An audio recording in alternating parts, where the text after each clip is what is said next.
파트 1 오프닝 170 호점의 저주. 성장이 멈춘 프랜차이즈가 바라보는 죽음의 소용돌이 사막 한가운데 거대한 댐이 있습니다. 댐을 건설한 직후 폭우가 쏟아져 저수지가 물로 가득 찼습니다. 수문이 열리고 터빈이 돌아가며 막대한 전력을 생산합니다. 겉보기에는 완벽한 발전 인프라입니다. 하지만 상류의 수원은 이미 말라버렸습니다. 지금 눈앞에 보이는 엄청난 수위는 앞으로 증발하거나 새어나갈 일만 남은 다시는 도달할 수 없는 역사적 고점입니다. 이 시점에 댐을 인수한다는 것은 영원히 지속될 전력 생산량에 돈을 지불하는 것이 아니라 곧 닥쳐올 가뭄을 떠안는 행위입니다. 외식업 바이아웃 시장에서 벌어지는 일들이 정확히 이와 같습니다.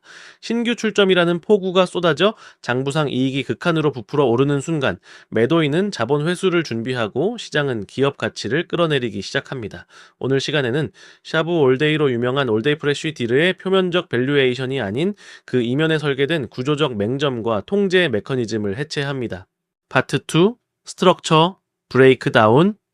장부상 739억 이익의 해체와 B2B 유통망 플러그인, 단기간에 170개 매장 오픈, 매출 2,059억 원, 영업이익 735억 원이라는 숫자는 기업의 기초 체력을 증명하는 것이 아니라 프랜차이즈 모델 특유의 재무적 착시를 극명하게 보여줄 뿐입니다.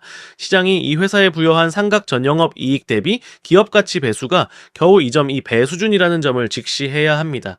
이는 결코 저평가된 헐값이 아닙니다. 냉혹한 자본시장은 이미 이 장부상의 이익이 지속 불가능한 단기적 착시 현상임을 완벽하게 프라이싱하고 있는 것입니다. 프랜차이즈 본사의 폭발적인 초기 수익은 가맹점의 지속적인 영업 호조에서 나오는 것이 아닙니다.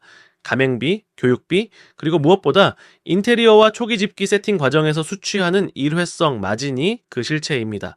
국내 샤브샤브 시장의 소화 가능한 한계치인 170 호점 고지에 빠르게 도달했다는 것은 역설적으로 본사 성장을 견인해온 가장 마진율 높은 수익원이 영구적으로 고갈되었음을 의미합니다. 더 이상 신규 매장을 오픈할 수 없는 순간 비즈니스의 구조적 무게중심은 급격히 이동합니다. 고정비 레버리지는 이제 역방향으로 작동하기 시작합니다. 가맹관리, 연구개발, 물류망 유지보수에 들어가는 막대한 본사 고정 비용은 그대로인데 성장을 견인하던 초기 마진이 사라지는 순간 영업이익은 순식간에 추락하게 됩니다. 매도인인 기존 모회사가 지금 분할 매각을 서두르는 이유도 바로 여기에 있습니다. 이들은 역레버리지의 도미노가 무너지기 직전 폭주 기관차에서 가장 먼저 뛰어내려 장부상의 고점 이익을 현금으로 확정짓고자 하는 것입니다. 그렇다면 재무적 투자자와 전략적 투자자로 구성된 컨소시엄은 왜 이 시한폭탄을 1,300억 원이라는 자본을 태워 인수하려 하는 것일까요? 이들의 목적은 기존 매장을 무리하게 더 늘리는 1차원적인 확장이 아닙니다. 이 딜의 실제 멱살을 잡고 있는 핵심 가치 동의는 비즈니스 구조의 완전한 재설계, 즉 프랜차이즈 간판 장사에서 거대한 물류, 유통 비즈니스로의 본질적 전환입니다. 이를 위해 아시아 태평양 지역의 거대 F&B 포식자인 전략적 투자자의 공급망을 이식하는 작업이 시작됩니다. 이 비즈니스의 치명적 약점은 육류와 신선 채소라는 변동성이 극심한 원재료 비용의 수익성이 완전히 종속된다는 점입니다. 개별 가맹점의 매출 성장이 정체된 상황에서 본사가 단가 인상으로 수익을 낼 수 있는 구조는 이미 한계에 다다랐습니다. 거시적인 인플레이션과 비용 상승 압박 속에서 점주들의 영업 마진은 붕괴의 직전입니다. 설계자들은 여기서 판을 뒤집습니다. 전략적 투자자가 보유한 메가통합 글로벌 육류 및 신선식품 바잉 파워를 활용하여 대상 회사의 근본적인 조달 단가를 강제로 끌어내리는 구조를 짭니다. 이 구조 혁신을 통해 창출되는 매출원과 절감액은 본사의 단순한 이익률 개선을 위한 것이 아닙니다. 이는 영업 개시 수년차에 접어들며 감가상각 갱신 압박과 이익 훼손에 시달리는 가맹점주들의 연쇄 이탈을 막아내는 생존 방어막으로 투입되어야만 합니다. 이 구조적 전환의 맹점은 바로 시간차에 있습니다. 신규 출점 마진이 완전히 증발하기 전까지 글로벌 소식망 통합을 통한 유통 원가 인하 구조가 완벽하게 톱니바퀴처럼 맞물려 작동해야만 합니다. 만약 이 거대한 물류 시스템 이식이 조금이라도 지연되어 일선 매장의 이익이 임계점 이하로 무너지고 폐점이 시작된다면 상황은 돌이킬 수 없습니다. 물류 볼륨이 축소되면서 규모의 경제는 상실되고 단가는 다시 상승하는 통제 불가능한 연쇄 붕괴에 빠지게 됩니다. 설계자들은 수익의 장밋빛 미래가 아니라 이 서늘한 하방의 늪을 피하기 위해 자본의 언어로 뼈대를 다시 세우고 있는 것입니다. 파트 3. 거버닝 로직. 차액 가맹금 규제 뇌관과 단위, 경제성, 영내버리지. 진정한 구조의 설계자는 업사이드의 환상에 베팅하지 않습니다.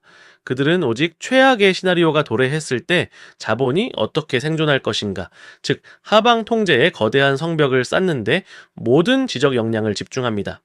대중은 이 딜이 1300억 원이라는 거대한 자본으로 대상 회사의 지분 100%를 인수하여 엑시트 시 막대한 차익을 남기려는 화려한 청사진에만 주목합니다. 그러나 이면에 숨겨진 계약서의 구조를 해체해보면 전혀 다른 진실이 드러납니다. 이 구조는 엑시트 내레이티브보다 다운사이드 해지에 극도로 치중되어 있습니다. 그 이유는 이들이 매입하는 자산의 본질이 언제든 붕괴할 수 있는 모래성, 즉 프랜차이즈의 장부상 이익이기 때문입니다. 컨소시엄의 표면적 얼굴은 거대 전략적 투자자인 졸리비푸드이지만 그 뒤에서 자본의 흐름을 통제하는 재무적 투자자의 포지셔닝을 보십시오. 이들은 단순한 보통주 형태로 자본을 섞지 않습니다. 만약 전략적 투자자가 주도하는 물류망 통합 작업이 실패하거나 시장의 외면을 받아 영업이익이 급감할 경우를 대비해 재무적 투자자의 자본은 상환 전환 우선주와 같은 부채적 성격을 띤 에퀴티 트렌치로 교묘하게 포장되어 배분됩니다. 회사가 성장을 멈추고 현금 흐름이 마르기 시작하는 순간 가장 먼저 원금과 고정 이자를 빼내어 탈출할 수 있는 권리, 즉 청산후성원을 쥐고 이 판에 들어오는 것입니다. 수익을 나누기 전에 손실의 위험을 타인에게 먼저 전가하는 것, 이것이 자본구조 설계의 첫 번째 원칙입니다. 더욱 서늘한 통제 메커니즘은 매도인인 기존 모회사를 향해 있습니다. 대상 회사를 기존의 모회사로부터 물리적, 재무적으로 뜯어내는 카브아웃 딜은 필연적으로 거대한 출혈을 동반합니다. 공유하던 물류망, 교차 보증, IT 인프라, 심지어 보이지 않는 공급업체와의 리베이트 구조까지 분리되는 순간 장부에는 없던 우발 채무와 비용 청구서가 쏟아지기 마련입니다. 설계자들은 이 1300억 원을 결코 한 번에 매도인의 통장에 꽂아주지 않습니다. 매매 대금의 막대한 비율을 에스크로 계좌에 묶어두고 길게는 2년에서 3년까지 매도인의 목줄을 쥐고 흔듭니다. 이들이 작성한 진술 및 보장 조항은 단순한 법률적 형식 행위가 아닙니다. 만약 매도인이 장부에 올려놓은 739억 원의 삼각 전영업이익 중 단일 원이라도 가맹점주에 대한 부당한 강제 마진으로 밝혀지거나 인수 후 1년 이내에 가맹점의 10% 이상이 본사를 상대로 소송을 걸고 연쇄 이탈을 시작한다면 에스크로에 묶인 대금은 가차 없이 삭감됩니다. 사실상 매도인은 회사를 팔고 나서도 인수자의 사업이 정상화될 때까지 자신의 매각 대금으로 사업의 실패 리스크를 방어해주는 인질이 되는 셈입니다. 펀드 차원에서 감당할 수 없는 카브아웃 특유의 꼬리 위험을 철저하게 매도인과 진술보장보험의 영역으로 밀어내버린 것입니다. 경영권의 통제 방식 또한 치밀합니다. 재무적 투자자가 이 컨소시엄 내에서 지분율이 낮을지라도 이사회의 핵심 의사결정을 멈출 수 있는 거부권을 확보합니다. 전략적 투자자가 자신들의 글로벌 소식망을 무리하게 밀어붙이기 위해 막대한 자본 지출을 단행하거나 배당을 통한 자본 재구조화 시기를 놓치는 것을 방지하기 위해 이사회에 보이지 않는 목줄을 쥐는 것입니다. 설계자들은 비즈니스를 믿지 않습니다. 그들은 오직 숫자로 증명된 현금 흐름과 위험이 터졌을 때 즉각적으로 작동하는 계약서상의 방어 기제만을 신뢰합니다. 이 조단위 규모의 펀드들이 이익을 내는 방식은 남들이 보지 못하는 훌륭한 회사를 발굴해서가 아니라 절대 원금을 잃지 않도록 상대방의 치명적 약점을 담보로 잡고 겹겹이 쳐놓은 구조적 성벽 덕분입니다. 완벽해 보이는 방어 셋업의 이면에는 통제할 수 없는 치명적인 뇌관이 도사리고 있습니다.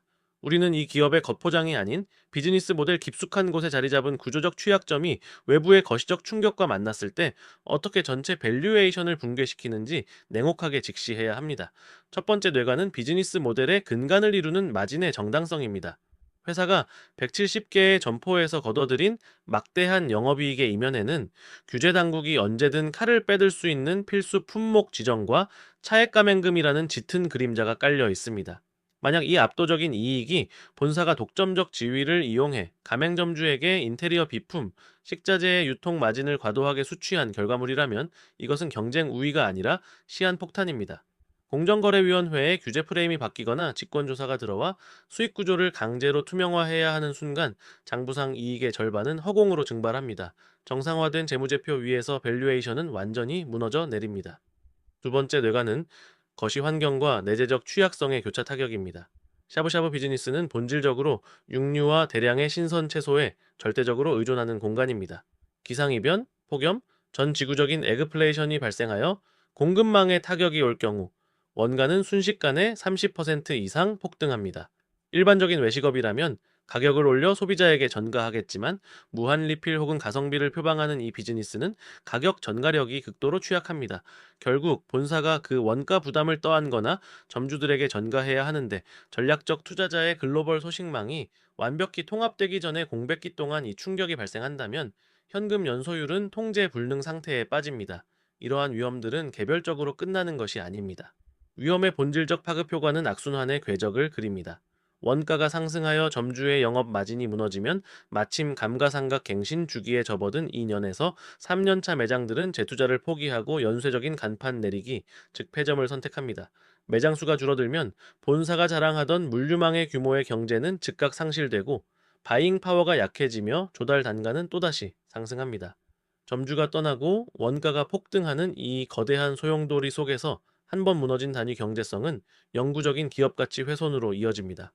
어떠한 자본의 마법으로도 한 번 죽어버린 프랜차이즈의 생태계를 되살려 엑시트하는 것은 불가능에 가깝습니다. 파트 4, 신디케이트 애플리케이션, 언아웃으로 타인의 인프라 활용하기. 자, 이 거대한 1300억 원짜리 사모펀드의 바이아웃 구조를 단순히 구경만 하고 끝낸다면 당신은 영원히 금융자본의 소비자이자 방관자에 머무를 뿐입니다. 이 영상의 목적은 메가딜의 뒷이야기를 안주거리로 삼는 것이 아닙니다. 우리는 앞서 해체한 구조적 메커니즘, 즉 이익의 고점을 판별하는 눈, 위험을 타인에게 전가하는 에스크로와 진술 및 보장 조항, 그리고 타인의 인프라를 플러그인하여 본질적인 밸류체인을 바꾸는 이 설계자들의 논리를 활용해야 합니다. 만약 내가 이 거대한 구조적 로직을 떼어내어 나만의 딜룸을 만들고 마이크로 신디케이트를 구축한다면 과연 어떤 방식으로 판을 짤 수 있을지 그 구체적인 액션 플랜을 제시하겠습니다. 자, 제가 만약 자본이 없는 상태에서 저만의 딜룸을 구축한다면 가장 먼저 집중할 것은 돈을 모으는 것이 아니라 타 산업에 존재하는 수많은 올데이 프레쉬를 찾아내는 것입니다. 자, 우리 주변에는 외식업 프랜차이즈가 아니더라도 일회성 마진이나 단기적인 트래픽 폭발에 기대어 장부상의 고점을 찍고 있는 비즈니스들이 널려 있습니다. 유튜브 구독자 성장이 멈춘 크리에이터 채널, 초기 가입자 유치에는 성공했지만 이탈률을 방어하지 못하는 중소형 사스 기업 혹은 인테리어와 초기 붐업으로 핫플레이스가 되었으나 재방문율이 급감하기 시작한 로컬 복합 문화 공간들이 모두 이와 동일한 구조적 병목에 갇혀 있습니다. 대중은 이들의 화려한 겉모습과 과거의 트래픽을 보고 그 밸류에이션을 추종하며 무리하게 자본을 태워 지분을 확보하려 합니다. 그러나 설계자의 시선은 다릅니다. 이 비즈니스들의 단위 경제성이 곧 붕괴할 것이라는 냉혹한 진실을 먼저 파악한 뒤 무리하게 경영권 프리미엄을 얹어 지분을 매입하는 우를 범하지 않습니다. 대신 붕괴 직전에 그들에게 다가가 구조적 해칭과 플러그인 모델을 제안하는 것으로 독점적 협상권을 따냅니다. 여기서 졸리비 푸드라는 거대 전략적 투자자가 수행했던 역할을 나의 신디케이트 구조로 치환합니다. 내가 당장 거대한 글로벌 소식망을 가질 필요는 없습니다.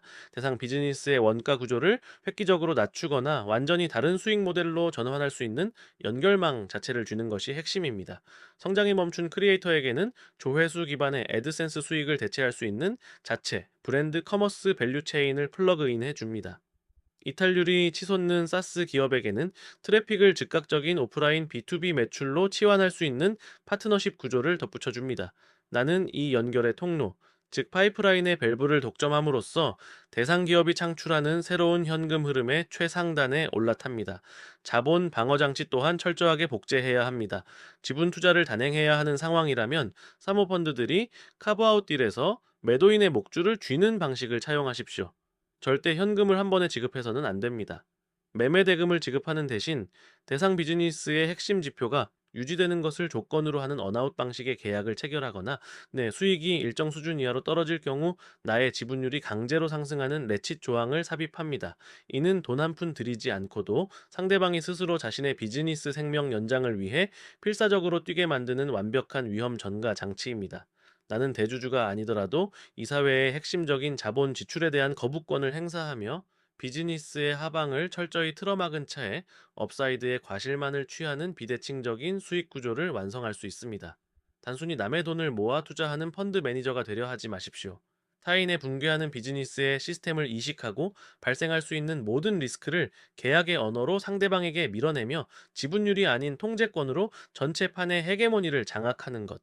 이것이 마이크로 신디케이트를 지휘하는 진정한 설계자의 마인드셋입니다. 파트 5. 클로징. 피크아웃을 매수하여 알파로 치환하는 방법. 착시로 점철된 고점의 밸류에이션은 결코 낙관적인 탑라인 성장으로 극복되지 않으며 오직 살벌한 구조적 위험 전가와 비즈니스 본질의 치열한 플러그인 전환을 통해서만 알파로 치환될 수 있습니다. 이 구조를 이해한다고 해서 수천억 단위의 메가피, 이 카르텔이나 거대 외식업계의 기득권에 들어갈 수 있는 건 아닙니다. 대신 이 구조를 이해하면 스스로 신디케이트를 설계할 수 있습니다. 우리는 정보 소비자가 아니라 구조 설계자입니다. 우리는 문 앞에 서지 않습니다. 우리는 문을 설계합니다. 스트럭처 신디케이트, 리스트릭티드, ICP드, 엔드